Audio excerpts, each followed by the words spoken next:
Halloween night, 1974. The streets of Pasadena, Texas, glowed with jack-o'-lanterns and laughter.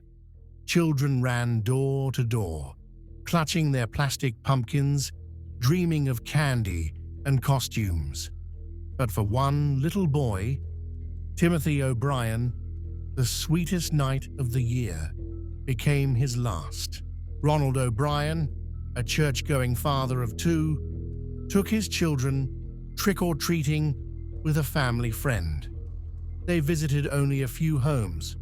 Most lights were off due to rain, but then they came upon one house, dark and silent. No one answered the door. The kids ran ahead, but minutes later, Ronald appeared, holding 5 giant pixie sticks. Back home, the children spilled their candy across the floor. Ronald let each of them choose one piece before bed. Timothy picked the pixie sticks. Moments later, he complained it tasted bitter. His father handed him Kool-Aid to wash it down. Within seconds, the boy began convulsing.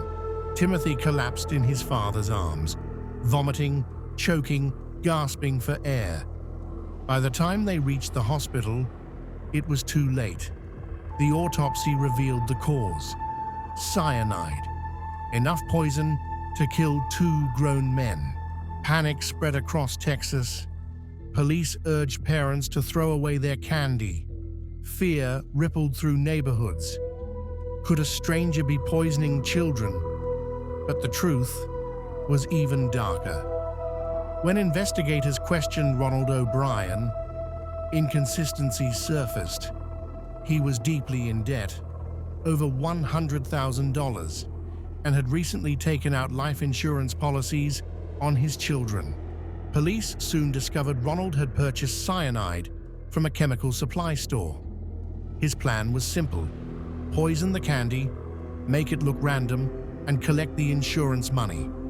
The man who warned the world about tainted Halloween candy was the one who poisoned his own son. Ronald O'Brien was arrested, tried, and convicted of capital murder. The media called him the Candy Man.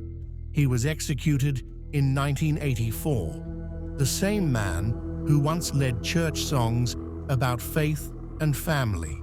After the murder, America changed. Parents began checking candy, banning homemade treats, scanning for razor blades, all because of one man's crime. But no other case of random Halloween candy poisoning has ever been proven true. The real Halloween boogeyman was already inside the house. So the next time you unwrap a piece of candy on Halloween night, remember, it only takes one bite for the sweetest night of the year to become your last. The Disappearance of Cindy Song, Pennsylvania, 2001. Halloween night, 2001. Penn State University glows with life. Parties, laughter, music echoing through the cold autumn air. Among the thousands celebrating was a 21-year-old student named Cindy Song, bright, joyful, and dressed in a pink bunny costume. It would be the last night anyone ever saw her alive. Cindy was born in South Korea and moved to America to study fine arts. Friends described her as shy but creative. She loved art, anime, and Halloween more than any other night. That year, she dressed as a playful pink bunny, complete with ears and a fluffy tail. She went out with 2 friends to a local nightclub. They danced, laughed, and took photos. A night that should have been unforgettable for all the right reasons. Around 2 a.m., Cindy's friends dropped her off at her apartment complex. She was slightly tipsy, still cheerful, holding her purse and cell phone. The friends watched her walk toward her building. but she never actually went inside. It was a short walk, less than 100 feet, and yet she vanished in that space between the car lights and her apartment door. When Cindy didn't show up for work or answer her phone, her friends reported her missing. Inside her apartment, police found her purse, her keys, and false eyelashes removed neatly by the mirror. Signs she'd made it home, but her cell phone and costume were gone. No signs of struggle, no forced entry. It was as if she had stepped inside and then simply disappeared. Detectives searched the campus and nearby woods with dogs and volunteers. They found nothing. No footprints, no discarded clothing, no trace at all. Security cameras offered no answers. One chilling report came from a gas station clerk. A woman resembling Cindy was seen days later, crying, forced into a car by a man. Years passed without leads, until 2003, when police investigating another case stumbled on a man named Hugo Selensky. In his backyard, they found multiple human remains. An informant claimed Selensky's partner had kidnapped a woman matching Cindy's description, thinking she was a prostitute, and later killed her. But the story could never be proven. Her family flew from South Korea to search. They distributed thousands of flyers, visited morgues, begged for clues. Nothing ever surfaced. Cindy's friends say her apartment felt frozen in time. Her drawings, her schoolwork, her half-finished Halloween decorations, all waiting for her to come home. In the years that followed, Cindy's disappearance became a ghost story on campus. Students whispered that her spirit still walked the path between the parking lot and her apartment, pink ears glinting faintly under the moonlight. Every Halloween, some claim to see her reflection in the dorm windows, smiling, as if she never left the party. 24 years later, the case remains unsolved.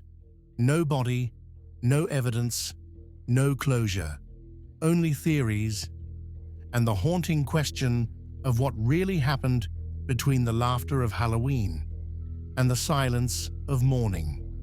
Cindy Song's name remains carved into online archives of missing persons, a reminder that real horror doesn't always wear a mask.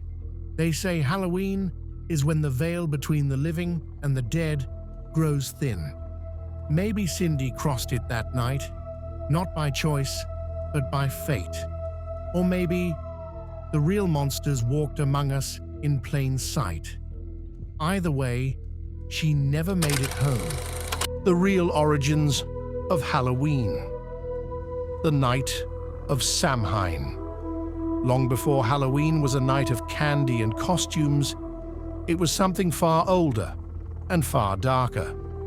A night when the dead were said to walk among the living, when fires burned across the hills of ancient Ireland and people whispered a single word with fear and reverence: Samhain.